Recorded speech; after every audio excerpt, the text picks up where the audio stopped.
परमेश्वर के दैनिक वचन।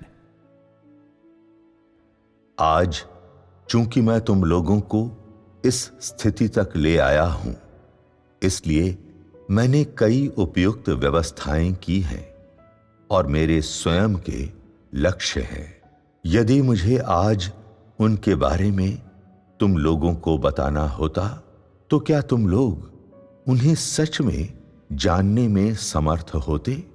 मैं मनुष्य के मन के विचारों और मनुष्य के हृदय की इच्छाओं से भली भांति परिचित हूं। किसने कभी स्वयं के बच निकलने के तरीके की तलाश नहीं की है? किसने कभी स्वयं के भविष्य की संभावना के बारे में नहीं सोचा है?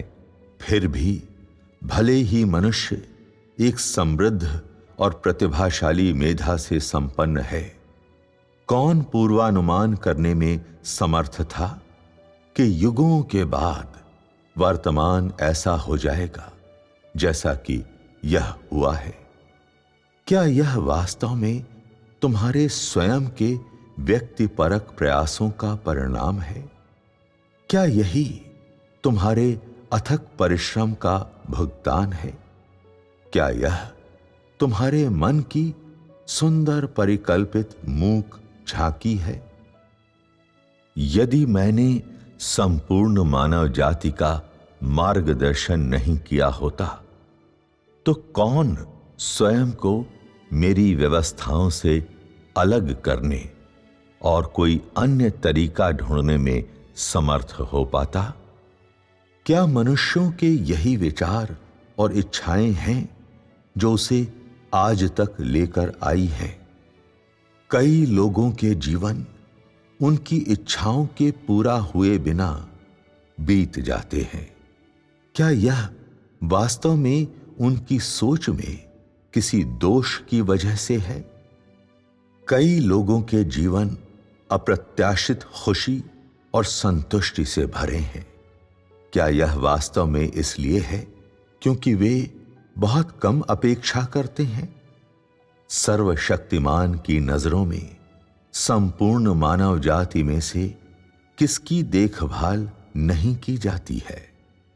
कौन सर्वशक्तिमान द्वारा पूर्व नियति के बीच नहीं रहता है? किसके जन्म और मृत्यु उसके स्वयं के चयन से आते हैं? क्या मनुष्य अपने स्वयं के भाग्य को नियंत्रित करता है?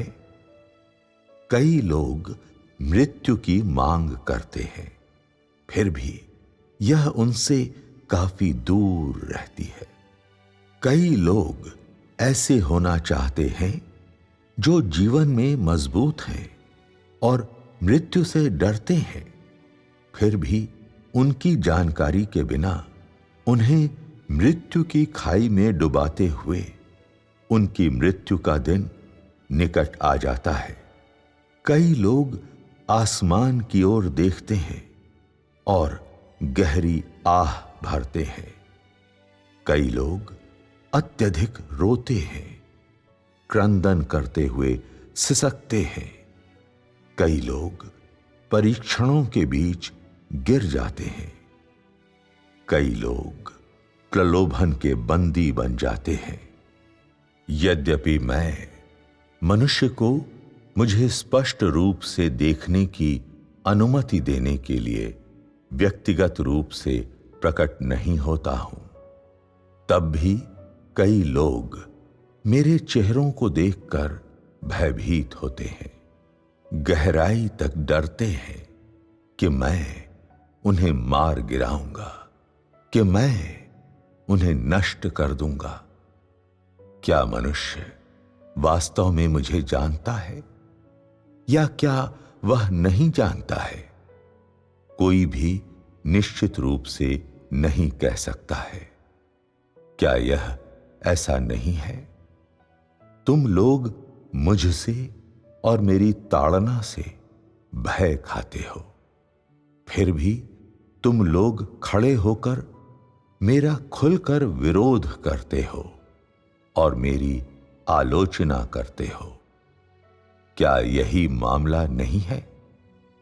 मनुष्य ने मुझे कभी भी नहीं जाना है, क्योंकि उसने कभी भी मेरा चेहरा नहीं देखा है या मेरी आवाज को नहीं सुना है। इसलिए भले ही मैं मनुष्य के हृदय के भीतर हूं, क्या ऐसा कोई है जिसके हृदय में मैं धुंधला और अस्पष्ट नहीं हूं? क्या ऐसा कोई है जिसके हृदय में मैं पूरी तरह से स्पष्ट हूं? मैं उनके लिए, जो मेरे लोग हैं, इच्छा नहीं करता हूं कि वे भी मुझे अनिश्चितता और अस्पष्टता से देखें, और इसलिए मैंने इस महान कार्य को शुरू किया है। मैं चुपचाप मनुष्यों के बीच आता हूं और चुपचाप चला जाता हूं। क्या किसी ने कभी मुझे देखा है? क्या सूर्य अपनी दहकती हुई लपटों के कारण मुझे देख सकता है? क्या चंद्रमा अपनी चमकदार स्पष्टता के कारण मुझे देख सकता है? क्या आकाश में अपनी स्थिति के कारण तारामंडल मुझे देख सकते हैं? जब मैं आता हूं तो मनुष्य मुझे नहीं जानता है और सभी चीजें अनभिज्ञ रहती हैं, और जब मैं जाता हूं तब भी मनुष्य अनजान रहता है। मेरी गवाही कौन दे सकता है?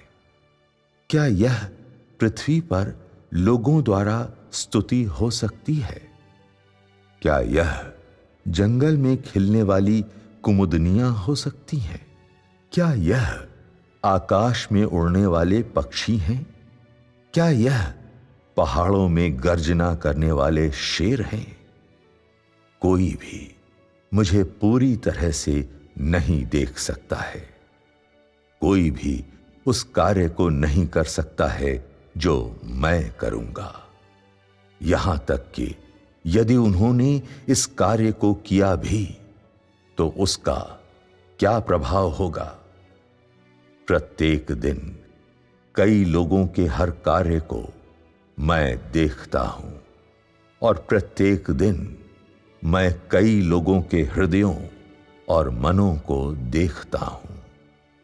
कोई भी कभी भी मेरे न्याय से बचकर नहीं निकला है, और किसी ने भी कभी भी स्वयं को मेरे न्याय की वास्तविकता से वंचित नहीं किया है। मैं आसमानों से ऊपर हूं और दूर से देखता हूं।